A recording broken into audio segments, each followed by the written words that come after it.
અંજારના નાસ્તાના વેપારીઓ દ્વારા શહેર અને તાલુકાના માધ્યમ વર્ગના લોકો સાથે આરોગ્ય ક્ષેત્રે ગંભીર પ્રકારના ચેડા. અંજાર સ્ટેડિયમની બહાર અને તોરલ સરોવરની બાજુમાં દરરોજ મધ્યમ વર્ગના સેંકડો લોકો પંજાબી ચાઇનીઝ વાનગીઓ આરોગવા આવે છે. આ નાસ્તાની દુકાનોની અંદર જ તેમજ આજુબાજુમાં મોટા પાયે ગંદકીથી ખદબદે છે. મોડી સાંજે અમુક દુકાનોમાં પડદા લગાડી દેવામાં આવતા હોય.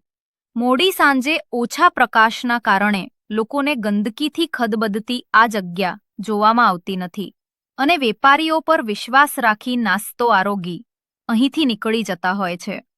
આના કારણે અહીં નાસ્તો કરવા આવતા લોકોના આરોગ્ય સાથે ગંભીર પ્રકારના ચેડા કરવામાં આવી રહ્યા છે.